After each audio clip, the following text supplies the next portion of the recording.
The air was thick with tension at Brookstone Zoo that afternoon, though at first, no one suspected anything unusual. Parents strolled along shaded paths with their children, stopping for snacks and photos, while the usual chorus of animal sounds echoed in the background. But at the gorilla enclosure, something had just happened, something no one could have ever predicted. It started with a child's cry, sharp, sudden, then gasps, shouts. A woman screamed. Within seconds, a small crowd had gathered near the glass barrier, eyes wide, hands pointing. Inside the enclosure, a young boy, no more than 3 or 4, was sitting on the ground, just inches from one of the most powerful animals on Earth. A western lowland gorilla named Kumo stood beside him. Massive, silent, and still. His broad frame towered over the child, his dark eyes locked not on the people gathering outside, but on the boy at his feet. Kumo didn't look aggressive. He wasn't baring his teeth or pounding his chest, but he wasn't backing away either. In fact, one of his hands rested protectively around the child, as if shielding him from something no one else could see. Everyone watching held their breath. How the boy had fallen into the enclosure wasn't immediately clear. Some thought he must have climbed over the low barrier near the viewing area, while others claimed the railing had been faulty. But in the moment, no one was concerned with the asterisk how asterisk. All eyes were on the asterisk what now asterisk. Zookeepers were rushed to the scene. You could hear the radios crackling. Staff ran in from different directions, faces tense but focused. They trained for emergencies, yes, but this wasn't just any emergency. This was a living, breathing moment where every second mattered, and any wrong move could change everything. The crowd was silent now, save for the occasional murmur or the quiet sobbing of the boy's mother, who had been pulled back from the front. Her hands were shaking. Her voice trembled as she kept repeating his name, over and over, like she could somehow call him back just by saying it enough. Kumo remained still, calm. His gaze flicked up at the onlookers, then back to the boy. At one point, the child shifted slightly, maybe startled by the noise around him, maybe hurt from the fall. And Kumo, he didn't lash out or panic. He gently leaned closer and adjusted the way his hand lay across the child's back, almost like he was trying to comfort him. It wasn't what anyone expected. You see, gorillas, especially silverbacks, are incredibly strong. They can lift hundreds of pounds with ease, but strength isn't all they are. They're also thoughtful, social, and at times surprisingly gentle. Kumo had always been one of the quieter gorillas in the group. Observant, curious. Staff knew him well, but no one ever imagined this asterisk kind of moment. As the zookeepers approached the side gate leading into the enclosure, there was hesitation. What if they startled him? What if in trying to help, they made things worse? The decision had to be perfect. One wrong move, and it could turn tragic. Back inside, the boy had begun to cry again, soft, frightened sobs. And that's when something incredible happened. Kumo reached out with his other hand and slowly, carefully, began patting the child's back. Not roughly, not like an animal, like a parent, like someone who understood that this small human was scared and alone. Zookeepers paused. The crowd, frozen in fear just moments ago, now stood in stunned silence. Phones were recording. Eyes were locked. No one dared to move. This wasn't just a gorilla holding a child. This was something deeper, something none of them had words for. As the staff worked quietly from the side, preparing tranquilizers as a backup, trying to talk softly through a hidden speaker, the question everyone wanted answered hung heavy in the air. Would Kumo let the boy go? Or, more haunting still, what if he didn't want to? In those few minutes, it felt like the world had stopped. People watching forgot to breathe. Time seemed to slow. All that existed was the boy, the gorilla, and the invisible thread of trust, fragile, yet somehow holding strong between them. And then everything changed. Just as one of the lead zookeepers was about to open the service gate to enter, Kumo made a sudden move. Not aggressive, not threatening, but fast enough that it made the nearby staff freeze in place.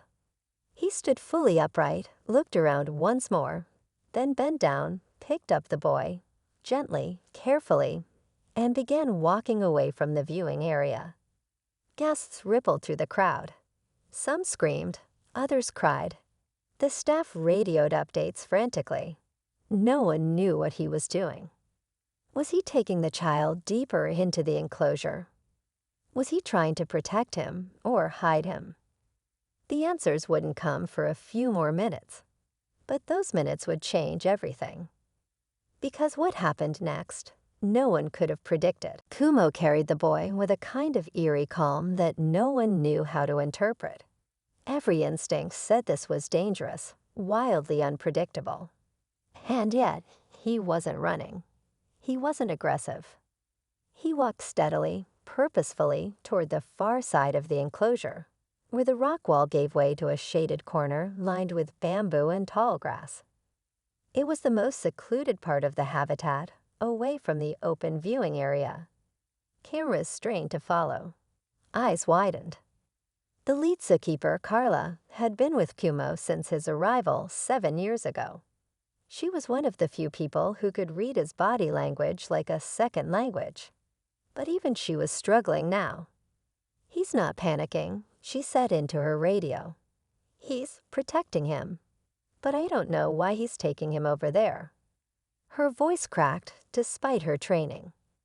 Inside the shaded corner, Kumo sat down slowly, the boy still cradled in his arms. The child, tired, dazed and clinging to the gorilla's thick fur, looked around in confusion, but didn't cry out. It was as if, on some strange level, he felt safe. But that safety was fragile. No one could tell how long Kumo's protective instincts would last, or what might trigger a sudden change. Carla had seen this kind of tension before, though never this close to the edge. Sometimes animals surprise you with their gentleness.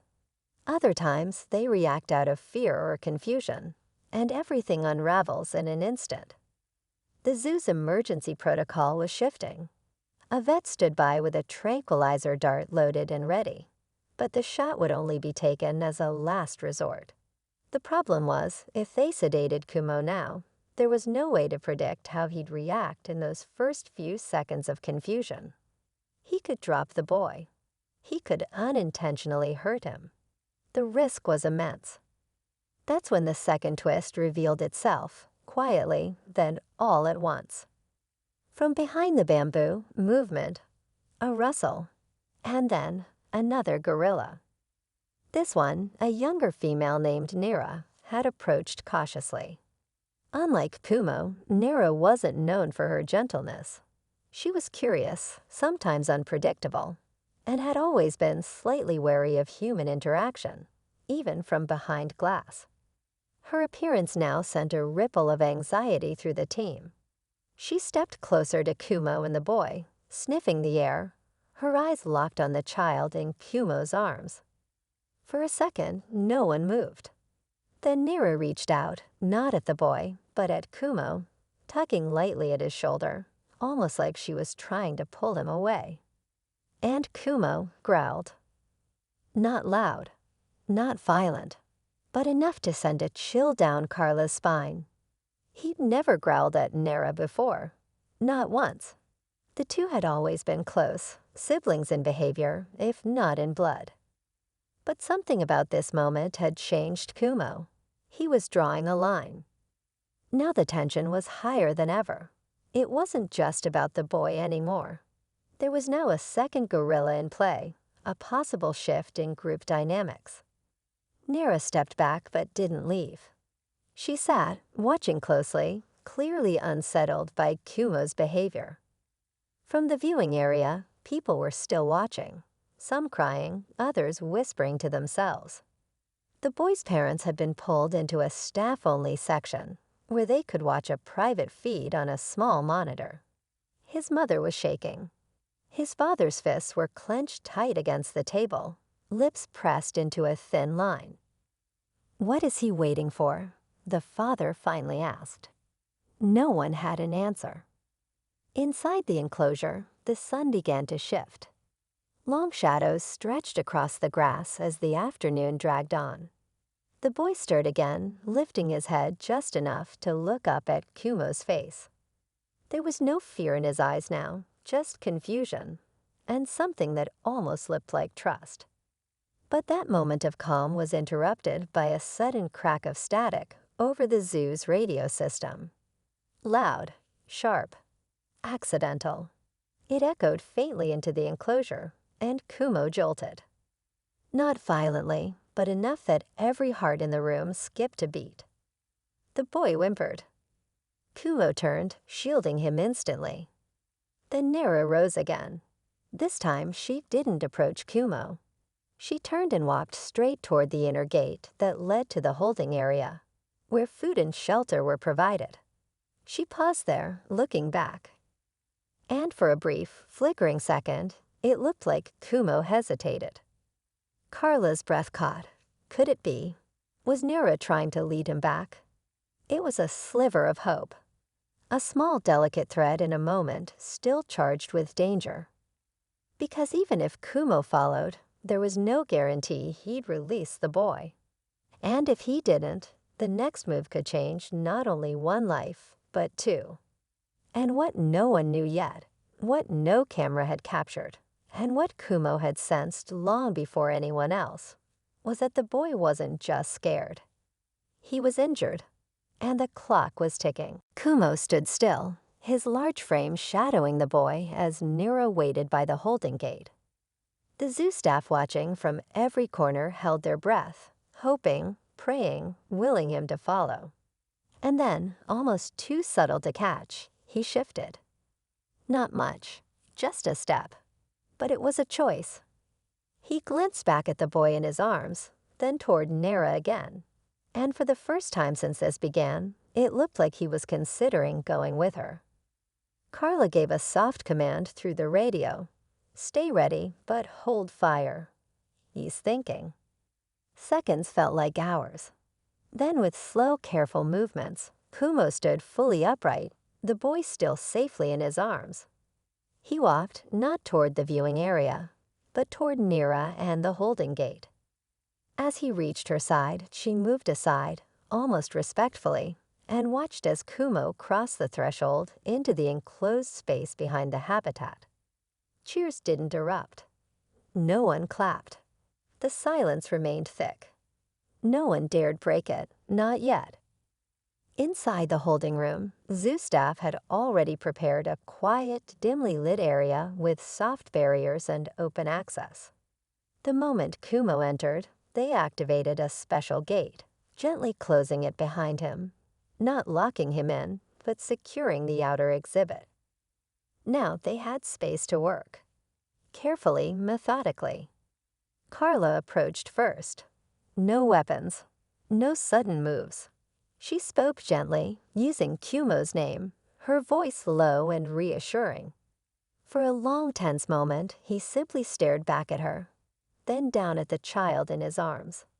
And then he let go. Slowly, carefully, Kumo placed the boy on the soft padding just a few feet from the gate and backed away. Carla crouched down, hands shaking slightly, and lifted the child into her arms. He was conscious, barely, but he was breathing. There was a gash on his leg, likely from the fall, and his ankle looked swollen. But most important of all, he was alive. Only after Carla had cleared the gate and the boy was safely in the hands of the medical team did the wave of emotion finally hit. Staff members cried. A few dropped to their knees.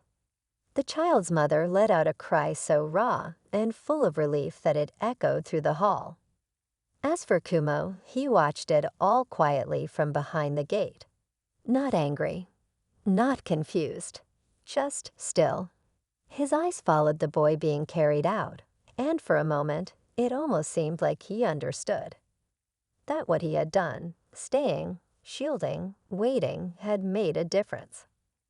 In the days that followed, news of the event spread quickly. Headlines called Kumo a hero. Videos of the encounter went viral, showing the gorilla's calm presence and gentle behavior.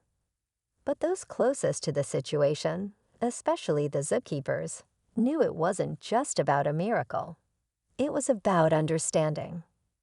This wasn't a wild animal behaving by instinct alone.